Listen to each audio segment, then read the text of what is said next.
You're listening to the Trailblazers Podcast, episode 92 with Chanel Hampton.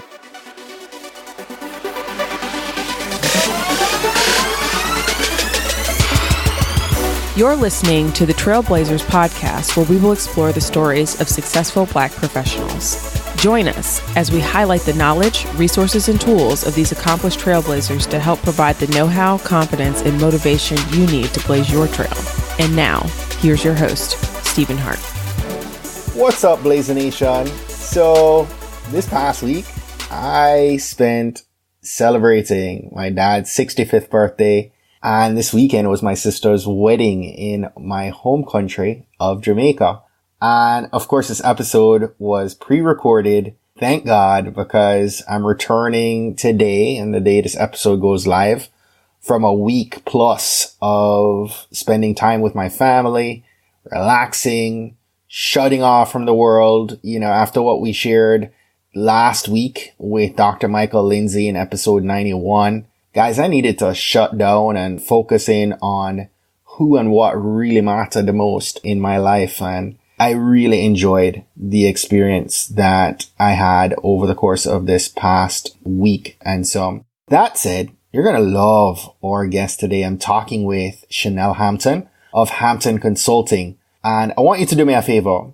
If you're a fan of our content, I need your help once again. I need you to right now share this out, share this podcast episode, hit the share buttons in your podcast app, or maybe you want to share out our website, www.tbpod.com, or just open an email or WhatsApp message and share with, a friend or a colleague or a family member who you know that maybe has teens at home, or maybe they are counselors or coaches or middle school or high school teachers. I think that today's content, as you'll hear in a few minutes, is one that, again, like I said last week, it's powerful and has the ability to really help people who it is designed and recorded to help. So, of course, if you share this out on social media, please do me a favor and tag us up. You can find the podcast at TBPod, and I'm at Stephen A. Hart. And you can find me on Instagram, on Twitter, on Facebook, LinkedIn, Pinterest. Guys, wherever you are, tag us up. And that's it. Let's not waste any more time. Let's go ahead and get set to receive today's mission fuel from our trailblazer, Chanel Hampton. Enjoy.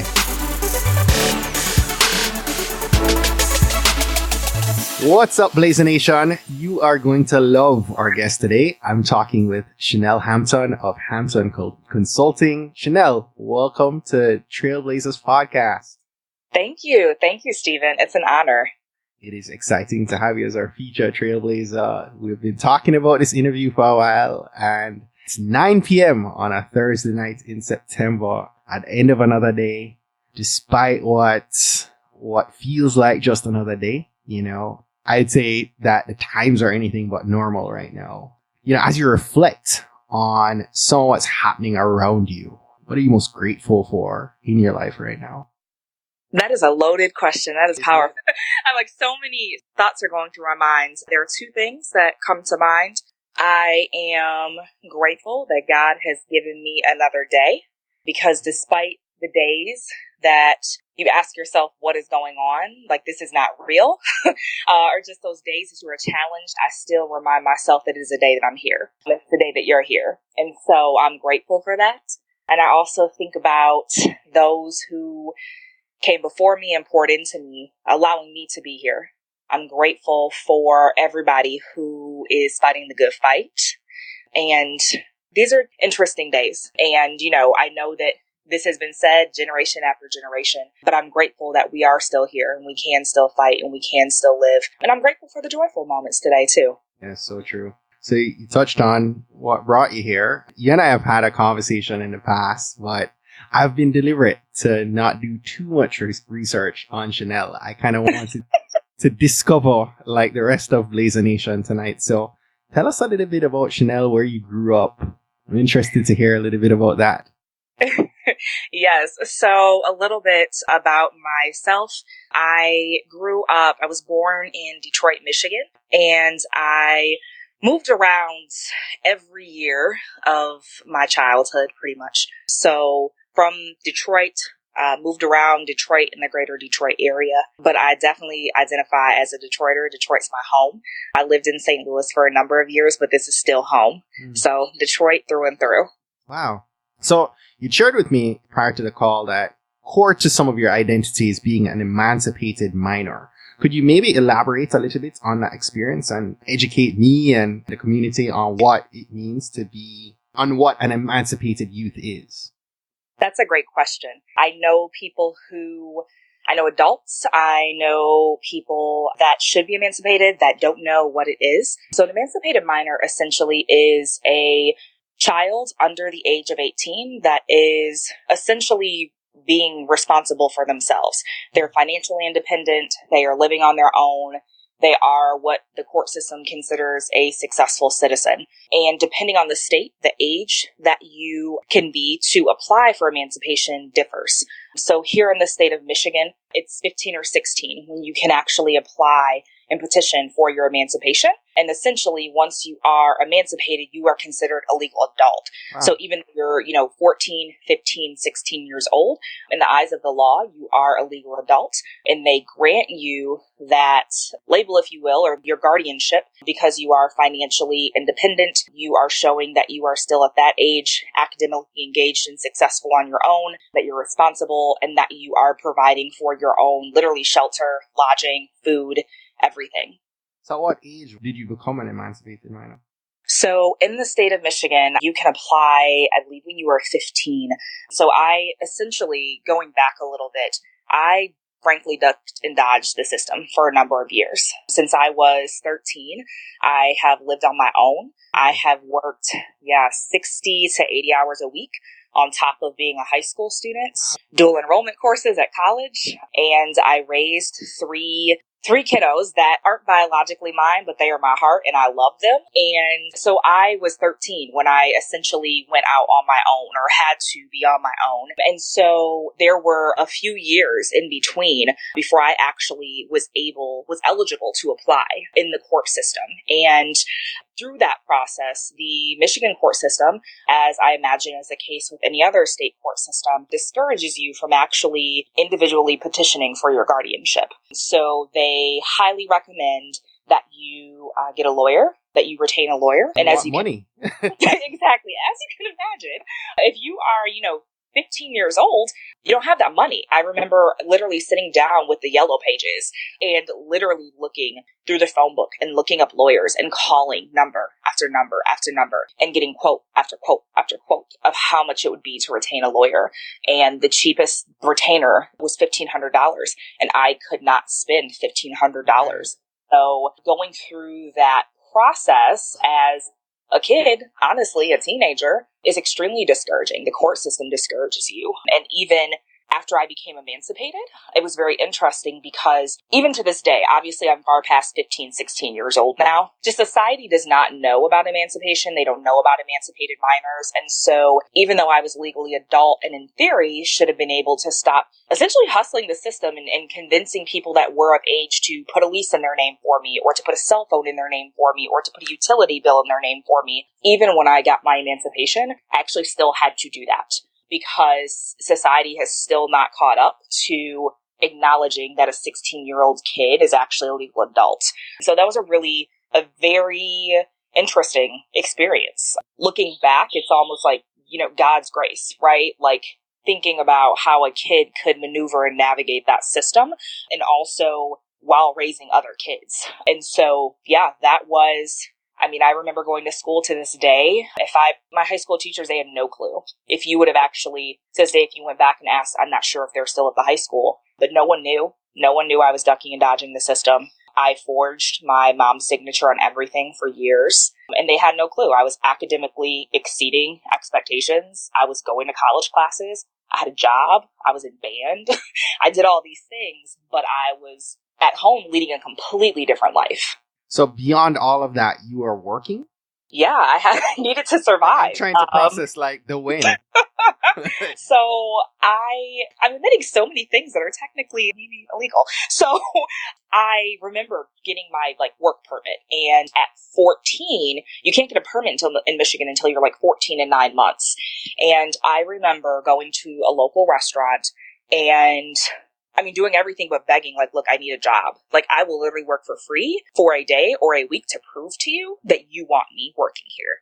Wow. And even when I turned, when I was 14 and 9 months, you can still only work, I believe it's 15 hours a week that it was. And 15 hours a week was not going to pay my bills. It was not going to pay my rent. It was not going to get me hygiene products. It was not going to pay the electricity bill. It was not going to get me food throughout the day. And so I, to this day, am so grateful for the woman. It was a husband and wife. They owned a restaurant, and they let me work more hours than the law said I could work. So I worked during the school year, I worked 60 to 80 hours every single week. Oh yeah, a week. I would literally do double and triple shifts on the weekends. Every day after school, I would get off the bus. I had my uniform in my backpack. I had a bus stop that I stopped at right in front of where I worked. I would go there for about 8 hours a day. And then on the weekends, I would work all day Saturday, all day Sunday. In the summer, I had 2 jobs, and I did what I had to do. And it was really tough. I remember having to make decisions, and my peers around me and my friends around me were buying Air Forces, and I was I can't spend that money on shoes. I need to pay rent. That's a fifth of my rent. I can't buy those shoes. And so just remember making those decisions and getting really disciplined at a really early age. In terms of statistics, do you keep track of, this isn't you weren't homeless, right? Yeah.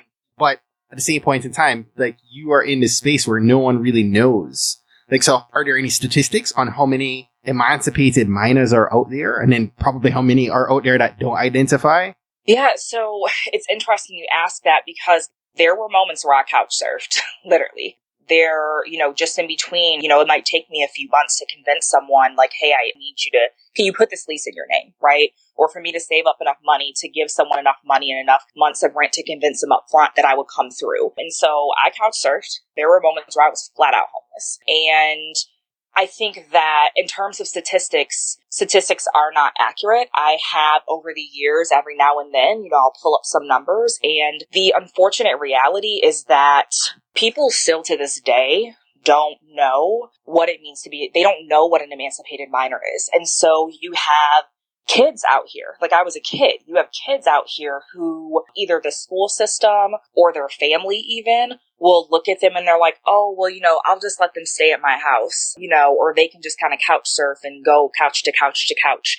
Or they, get put in the foster care system. I ducked and dodged the foster care system. That was my number one objective at all times. I will never be put in the foster care system, because if they found out my circumstances, they wouldn't have talked to me about emancipation. They would have put me in foster care. And so you have a lot of youth that, in all good intentions, right? A family member, a friend's parent, someone will let them stay with them, but they are not talking to them about emancipation because they don't know what it is. So typically it is, just purely survival mode in terms of, well, let's make sure they have shelter. Let's make sure they have food, they have housing. But when you think down the line, an emancipated minor is not, if you don't get emancipated and if you're in that situation and you need to get emancipated, you can't legally sign for things. You can't complete a FAFSA to go to college. You can't apply for Social Security. There are very basic things that you cannot do if you don't have your own legal guardianship and legal right. And logically, that makes sense, right? But people don't think about it when they think about kids. So I remember attempting to apply to college, and the FAFSA, they did not know what to do with me in the financial office. And so the statistics are drastically inaccurate. I've looked at the state of Michigan statistics, and given, the year you look at it, it says we have 0% homeless population, in huge urban cores, here in my own city some years. And we know that is not right. That's not accurate. And so you have this entire transient youth population. And frankly, a lot of adults see that as the young man that's out here in these streets doing what he needs to do to make money. Half the time, that young man needs to be emancipated. You have the young girl out here that is doing what she needs to do to make money, to survive. And a lot of people look at that as their troubled youth, when really the reality is half of those kids need to get emancipated, right? And I'm not saying that every kid makes that decision, but for a 13, 14, 15, 16-year-old kid to make the decision to, it's hard. I remember working like countless hours to make the amount of money that someone, honestly, that was doing something else could make in an hour. And that's a really tough decision. That's really hard. It is very trying. It tests like you to your core. And so this is a hidden population. Statistics are not accurate. Statistics are not representative. There are not many institutions or states or communities that track emancipated youth. And there's just a lack of knowledge around it. And I deeply, deeply believe that if, there could have been someone there to help me along the way, right? So when you think about the legal representation or when you think about those different things, people just don't know about it. And a lot of adults are good intentioned, right? So they'll just say, oh, baby, come stay with me, right? We got you. Here's your lunch money. They're not making sure that the legal aspect of it is correct. So while that kid might be taken care of until he or she is 18, what happens after that? How do they apply to college, right? How do they do basic things that, an adult should be able to do? Makes perfect sense. Wow. We could go in another direction with this interview entirely. I still have a ton of questions there. But, I'm curious to know, if some of the motivation behind, because you began your career as a teacher, did any of the experiences in that time push you in that direction? What got you into teaching? I actually became a teacher in some ways because of my own experiences. But there were two key things that really solidified me wanting to become a teacher. I thought since I was 7 years old that I wanted to be a civil rights attorney. And that was in part because of my experience becoming an emancipated minor, but it was also because of my experience watching extremely segregated schools here in Michigan and seeing my experience when I went to school at, points in time in life where I was one of the only Black students in the entire district. And so I went to Michigan, the University of Michigan for undergrad, go blue. And until senior year, was on my way to law school to become a civil rights attorney. And my senior year, I stop you right there and applaud you. Because after what we just spent the last 10 minutes talking about, congratulations on that. That is amazing to me. Sorry, I had to break you right there. That blows my mind. Yeah, no, I appreciate that. I appreciate that. It, again, was like the grace of God. If I would not have had a full ride scholarship to Michigan, I would not have been able to go to college. I literally would not have been able to. That dorm, I will never forget. That was the most stable housing I'd ever had in my life. That was the first time I did not have to move every 6 to 10 months. And so, it was, I appreciate that. Wow. I'm just thinking you just told me you working 60 plus hours a week and having to take care of yourself and do all that you had to do. And yet you found the time to put in the work to make sure that you could get a full ride. I mean, that was the goal. I remember being very young before I even got emancipated. And that was when my mother was around in my life, she was an amazing parent. And I had relatives who really instilled in me, including my mother and other relatives, the importance of education. And I remember very logically, telling myself Chanel, you do not come from a silver spoon. No one is going to take care of you. You have made it this far. This is the hard part. College will be the easy part. And so everything that I did literally was lining myself up to get a full ride because I knew, 60 to 100K was not going to fall out of the sky. And so that was the goal. That was certainly the goal. Well, listen, 10 years from now, I'll be playing this episode for my daughter and she's acting the fool. And I'm sure a lot of trailblazers who have kids in high school who, have that silver spoon, right? And are just, so much kids go through, and especially today, they're accustomed to winning, right? And always having things handed to them. And just listening to some of what you've shared and knowing that there are so many kids out there like you. I mean, we just really have to give God thanks for blessing you and carrying you through that, but also give you the credit for putting in the work, because same point in time, I mean, yes, you were blessed to get through that journey, but you had to put in the work and you did. And so, congrats to you on that. That's amazing. And you're giving me chills. We're 15 minutes in here. I appreciate that. And that's really why I wanted to have the opportunity to share my story. Not because I wanted to share my story, right, for the sake of myself, but because I hope that there is a young person that is listening to this podcast that, or an adult that knows a kid in this situation, a relative that has a younger relative who is going through these things and they don't know what to do. They don't know about emancipation. They feel like, you're living hour to hour, day to day, week to week, and you're barely there, right? It's really hour to hour. And you don't know how you're going to get to that next point. You don't know what's going to happen. You feel like you're doing all the right things. And there are points as a kid where you stop and you're like, what am I doing this for? Like, why am I taking the high road? And I pray that there is someone listening to this that knows your current circumstances do not determine your future, right? For me to look at where I am today as the president of a consulting company and to look at where I came from, that is like, again, the grace, but also, you're right. It took discipline. And I remember those days where I was just like, why am I doing this? Like, I'm seeing some people around me who are making so much more than me. They're making it quicker. They're making it faster. They don't have to worry about paying bills. They're good. And I hope that there is someone listening to this that if you are questioning why you keep doing the right thing, there's a reason you're doing it. It's going to pay off. You're going to make it through.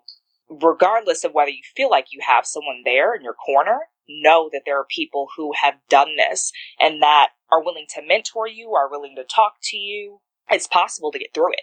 Wow. I don't know where to go now. Oh, gosh. So, I kind of cut you on this whole piece about teaching and what got you into teaching. I'm still interested in understanding that part of that, what got you moving in that direction initially. Yeah. So as I mentioned, I wanted to be a civil rights attorney.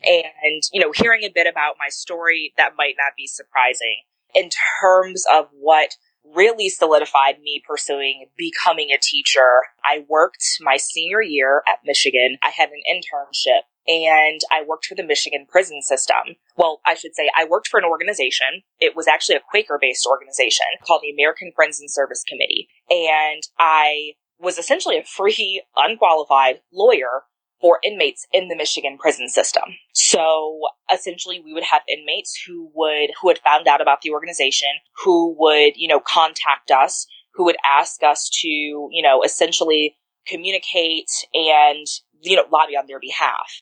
And so I just time and time again kept saying to myself, I'm no different than my clients. I had done things, my peers at Michigan had done things that some of the clients I was working with and advocating for had done far less, and literally the rest of their life, they were going to be in prison. And I saw an inordinate number of Black men in prison. And as a Black woman, having raised Black men and just deeply caring about my community, that was heartbreaking. And I just remember, thinking to myself, I'm no different than them. Every kid that's here in Michigan is no different than these people that I'm I'm getting to know through advocating for them. And so I, really came to the realization that I didn't want to study cases in law school, that I really wanted to help prevent cases. Because I also asked myself oftentimes in getting to know some of my clients, their stories, it was like if someone just would have intercepted and helped them earlier on, they would not have been in that situation. And so I started to ask myself, what can I do? Because being a lawyer is going to be reactive and we need to be proactive, especially when we are talking about Black people, when we are talking about marginalized communities, when we are talking about communities that don't have the financial capital and access to get lawyers and representation and pay bonds and all of these things.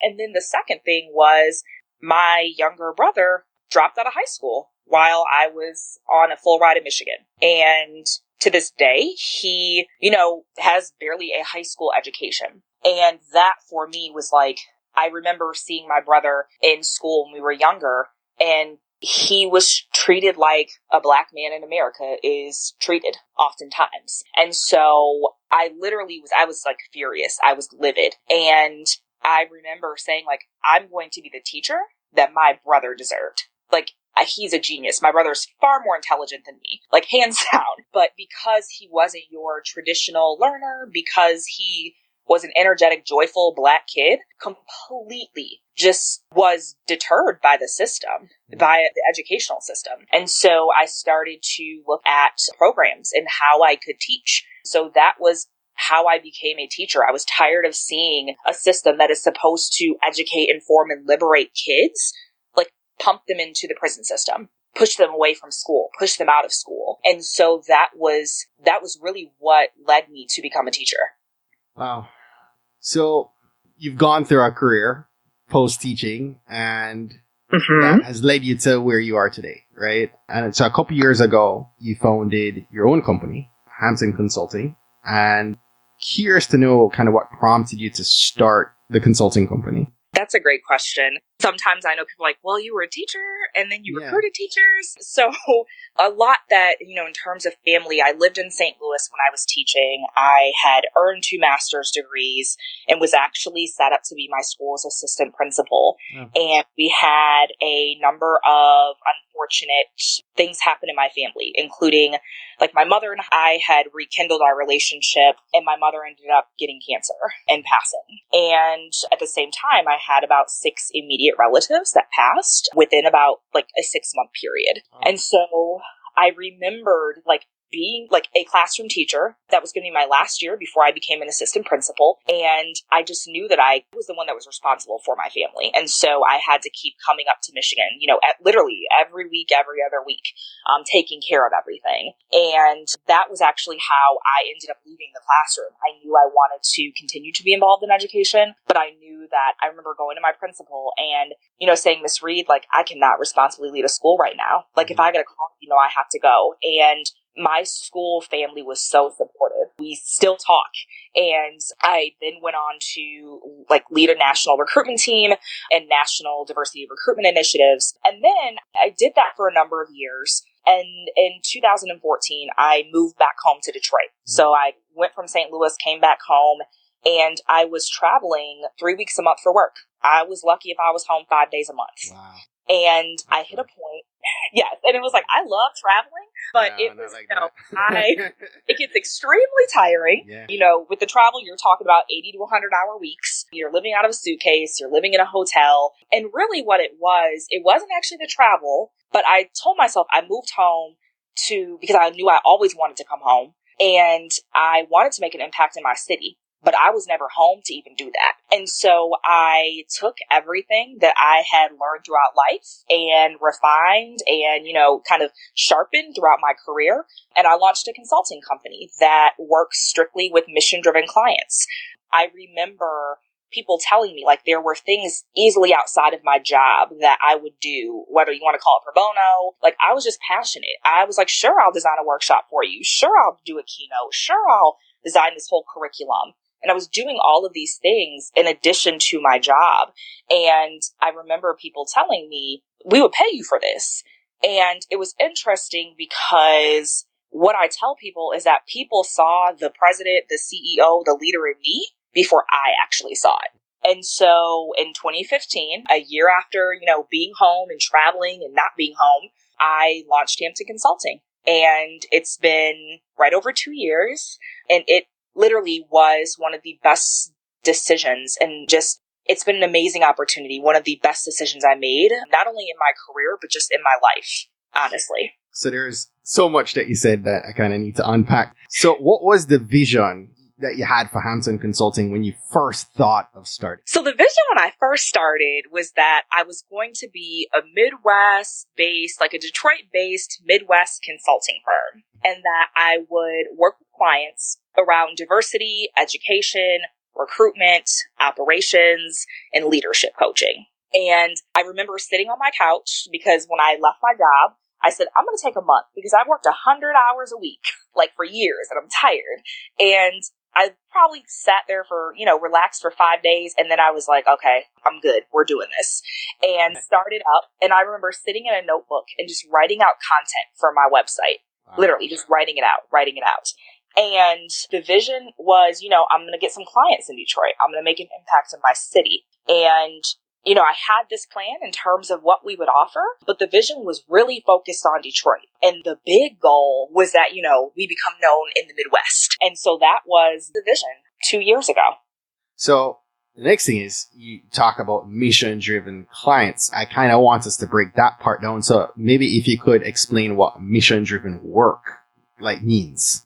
That's a great question. So mission-driven clients include your nonprofits, your community-based organizations, your foundations, your educational entities, whether, pre-K through 12, higher education, anyone who is working toward a mission that is in some way, shape, or form centered around community, justice, advocacy work. What I also tell people is that you'll never see me working, for instance, with a client that is a pharmaceutical company and I'm working on operations with them to help them make more sales. That will never happen, right? But I do have some corporate clients who are working on facets of leadership coaching and diversity, equity, inclusion work.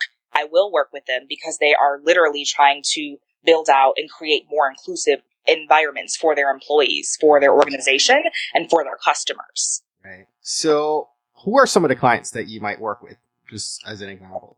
That's a great question also. So clients include everyone from, of course, the Campaign for Black Male Achievement through, yes, the shout out, through the Skillman Foundation, United Way for Southeastern Michigan, Michigan Department of Education.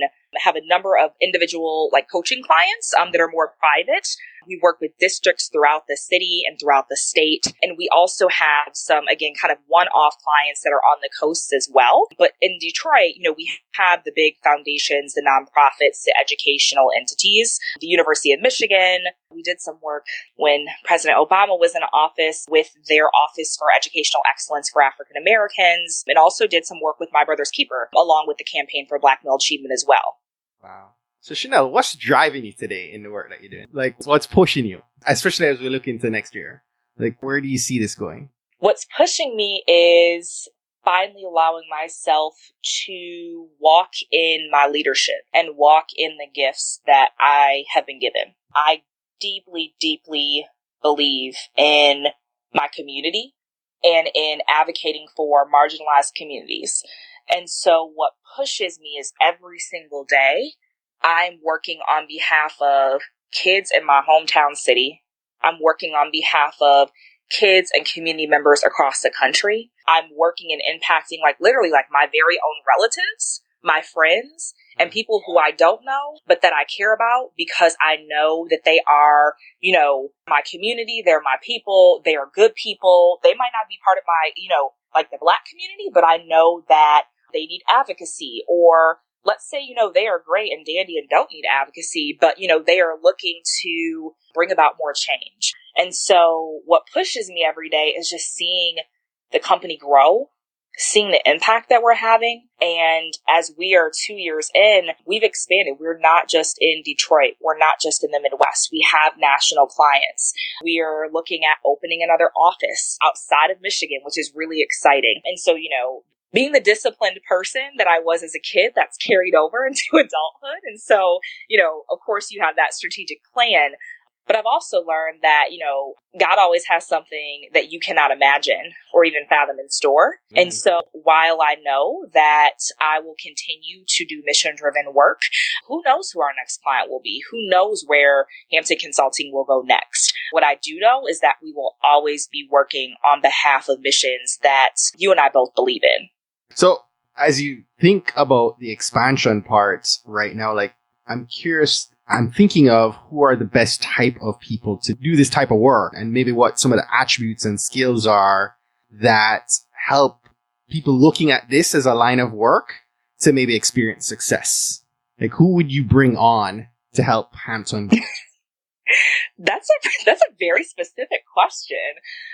So I look at that, that's a twofold question for me. In terms of who I would bring onto the team, one of the most humbling things about starting Hansen Consulting, and particularly in the past year, is that I've had a number of people in Detroit, in Michigan, outside of, on another coast, moving back to Michigan, and somehow finding Hansen Consulting and saying, you're the only organization in the entire state doing this. I literally cannot find anyone else. And so while I have my eyes on some people, it's also been really interesting to have people approach me. I look for folks who literally embody the principles of the company, passion, excellence, and integrity, and that are up for a challenge. Consulting is very gray space, right? While we are strategic, while we have 5 key areas that we do work in, it is gray space. We have went into organizations and completely built out projects and initiatives and plans from scratch, from nothing. We've also gone in and been able to work and build relationships quickly and help people further refine the greatness that they already have going on. And so I look for people who are passionate, who believe in excellence and always operating in excellence, and who also have integrity. I also, though, think about our clients, right? So who can help Hampton Consulting grow? It's not only about growing the team internally, but it's about growing with our clients and partners. And so if there are organizations, if you're listening to this podcast and you are, whether the, senior leader of an organization or company or what have you, if you are looking for a consulting firm that does mission-driven work, right, that can help you strategically, that has both the cultural competence and the context for community, but also is excellent in terms of strategy and those nuances of organization that people typically don't pair along with culturally responsive work. Hampton Consulting has that. Just what I've shared about my own story, I carry that in everything that I do, right? So while I had a very specific experience in my community and did a lot of things to frankly hustle, right, and make a way, I also was extremely disciplined. And so Hampton Consulting was birthed out of that, right? It was years and years and years later after I became an emancipated minor. But the passion, the excellence, and the integrity, those have always been my principles. Those have always been my values. Right. I was passionate about life. I was passionate about succeeding, and I had to be excellent to do so. And I always operated with integrity. It was really hard to make the right decisions as a kid. And it's still, as an adults struggle with that. Yeah. Absolutely. And you've broken a cycle, right? You've broken a very clear path to a life in poverty in many ways by being that disciplined, focused, hardworking child, no adult. I still hear the passion in your voice and in your story right now as you speak. But to someone listening that may be in that valley right now, or may have seen some measure of success, but maybe doesn't have that much discipline to stay on that narrow, right? And until you get completely out. What are your thoughts around staying the course? I think that it goes back to, if you have a dream, if you have an aspiration, if you have a goal, know that you are worthy, know that you are able to, you can achieve that, know that you can get there, know that it's not going to be easy, but know that if you take it day by day, choice by choice, hour by hour, it might not seem like it is paying off today, but it will pay off. You will get to that dream. You can reach that goal. You can change your circumstances. In my mind, anything that is, that goal, that aspiration, anything that is, such a big idea that it scares you, that's worth working for. That is worth fighting for. That is worth staying the path for. And so it's really hard when you see people around you who might not be making those same decisions or that are in completely different circumstances than you, whether it is financially, whether it is, emotionally. I remember seeing kids with families and parents and, not having any worry about, where they're going that night or how they're paying for lunch. But know that you are still just as worthy as that next kid, as that next person. And that's the side of it, Chanel. I know that there are things that my kids will learn by default about money management, right? That probably coming up, you didn't have money to manage, right? Right? You knew that, as you're sharing your story, as you expressed earlier, you knew that you couldn't buy Air Force One, right? You had to pay the rent, right? So as you now come into money, as you now get through Michigan and you've now got into this career and you've now begun to see some measure of financial success in this business that you're building, I'm thinking of what taught you how to manage, how to position your mindset, right? Like talking about there not being enough support organizations like yours, right? Is there enough support there, you think, for people who are moving out of that cycle of poverty to be able to educate them about adulthood and that financial side of things to make sure that they don't slip back because they just weren't educated to be able to stay the course and to elevate, from where they are, further up the chain, right? That makes sense? And begin to... It does.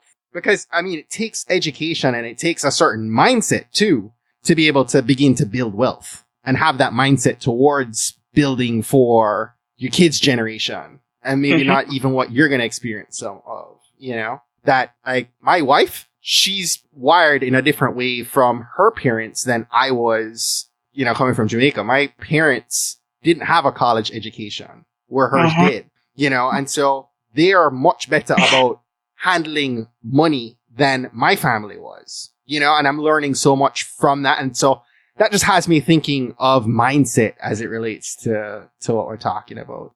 Yeah, there's a lot in what you just said. You asked, are there enough organizations that help educate people in this way? No. Frankly, if you look at the average American doesn't even have the discipline that we're talking about, right? Yeah. If you look at statistics, we rack up credit card debt. We are all about short-term immediate gratification. You're talking about a discipline that is just not as common as people think. I think simultaneously about the mindsets and, for me, so I was very disciplined from a really young age. And part of it was when I was younger and when my mother was around, my mom made a way out of no way. Right? I could take $1 and do a lot with it. And there was that seeing my mom, because even though my story is one of an emancipated minor, before that, things were good, right? I had a great mom who I saw make a way out of no way. And so I learned a lot from that. I think of my grandparents who were nearly 100, both of them when they passed, and they passed within the past 5 years. And so thinking about them and the era and the generation that they came from and seeing what they built from nothing. For me, in my mind, even as a kid, I was like, there's no excuse. There's no reason I cannot be successful. I'm not living in Jim Crow. I'm not living during certain times. There is no excuse. I know that I have access to an education. No one can deny me from going to this school. I know that I can get to college. I've done my research. I know what my starting salary will be. I remember thinking about those things. And it was because I had such a deep appreciation and respect for my family. And they were, my mom, I don't know how my mom did it. Single mom, 2 kids. I don't know how we even had what we had. We didn't have much, right? But I don't know how we made it. And every day there are things where I'm like, how did she do this? But now as an adult, the reality is I'm in a drastically different financial situation than I was, or frankly, than anyone else in my family now. And when I'm thinking about kids and the mindsets that they need, I think, so here's the reality. If I have kids today, my kids will never be in the socioeconomic status that I was as a kid or even 10 years ago. And so I think about the same things, but I think that there is a certain level of discipline that frankly our entire community can learn from and embody, right? That America can embody further. Because here's the thing, I wouldn't change my circumstances and my story for the world. I would not change anything. It made me who I am. It's allowed me to build a life, a career for myself, for better or worse, right? I have learned so much from that. Now, would I want my children to go through that? No, I wouldn't. But there are things that we can do as parents, right? Having raised a few kids, and also, I think about one of my middle school students is actually a junior up here at the University of Michigan right now. And she often is with us because she's from St. Louis. So she's in Michigan. My guest bedroom is her bedroom. And, I think about the things that I teach her and the conversations that we have. And I'm teaching her things along the way and having conversations with her to make sure that she's aware, because she is fortunate, right? She has an amazing mom. She has family up here, we help. So she doesn't have to go through those things, but I'm having conversations with her. I'm literally helping her to learn how to budget. I'm teaching her financial skills that not only do our kids not know, but adults in America don't know, They right? don't We know. don't know those. Absolutely And that's the thing that is like, and not to sound facetious, but I'm like, adults don't budget. And that's Adults do not do these things. They don't. Even the smartest ones. Like, as you're talking, I'm like, well, it's one thing to have a good sound education and a great paying job. But unfortunately, I'm seeing really smart people in my community. They're making really good money, but I know they're spending a lot of that they're not saving, that they're not building wealth, And it's where our values, right? So I think that on a very personal note, I think that oftentimes in our community, we internalize things and we then place value on things that we think make us look better, that surface level make us feel better. Yes. And so, I had to discipline myself out of survival at a really young age, but there are still things where I'm like, I don't care how much money I make. You will never see me like spending that much money on X or Y. And so I think it is a thing too of, again, going back to worth. Know your worth and know your value and know that that is completely independent of any, product, any item, any service that you can have. And how do we build that mindset of wealth and that mindset of our own value, like as human beings, literally? Like our bodies, our minds, our spirits, our souls have value that is far more priceless than anything you can go and swipe a card for. And so how do we build that mindset in our community? Because I had that mentality as a kid.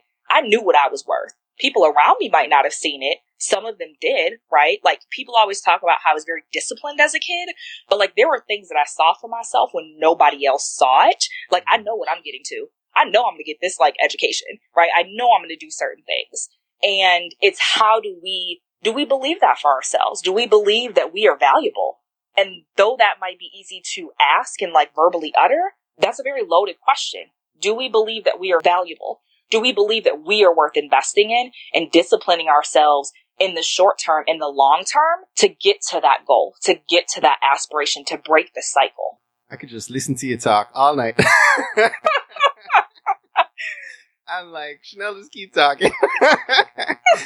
Listen, we are like coming up on time here, and I am just depressed that went by that quickly. So I have so much more I want to talk to you about. But listen, before we wrap up, our trailblazers love to hear about tools and resources, right? So just quickly, I'd love to tap into any books that you're reading or you've read recently that have really inspired you.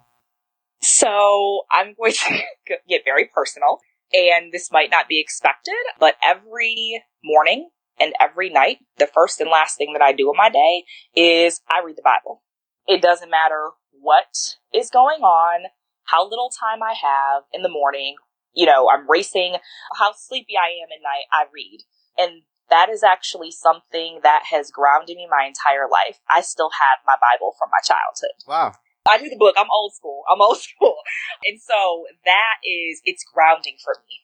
It's very grounding. I also think about, there are a number of books that I have recently been reading. So I set a goal for myself this year to read this. So this might sound minimal, but outside of, school and work and those things, I found myself not reading often. And so I have said I need to read 1 to 2 books every month just for personal, That's still a lot. Yes. I feel like it's so minimal. No. And so everything from, Shonda Rhimes' Year of Yes, although it's like, a little year or two old, that has been my mindset this year, saying yes to things that I would not have said yes to before. And that was really about my own personal development. I also think about the book, The Turnaround CEO, that Sean Duff of CBMA actually recently gave me. Sean gave us all the books. Sean reads like 30 books a month. So this is why I'm like, my 1 to 2 is nothing. And so,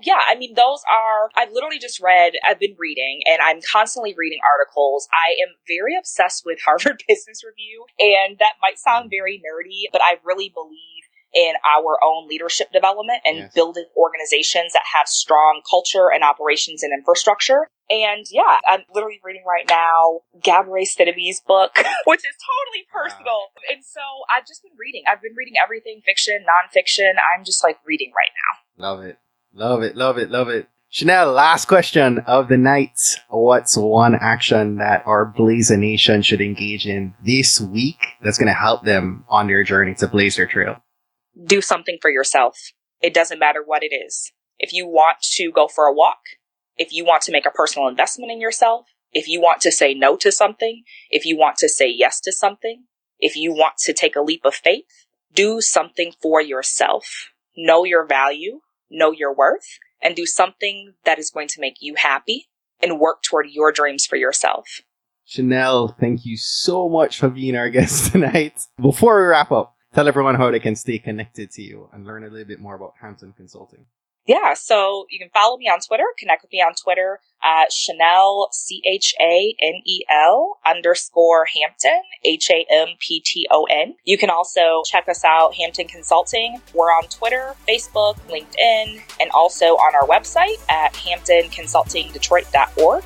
Would love to hear from you, whether you're looking to partner, collaborate. If you are a young person out there that has heard this and you want to connect on a personal note, I am here. I genuinely mean that. So yeah, whether you are an adult, whether you are a CEO, whether you are a 13-year-old kid, I would love to hear from you. Chanel Hampton, thank you so much. Thank you, Stephen.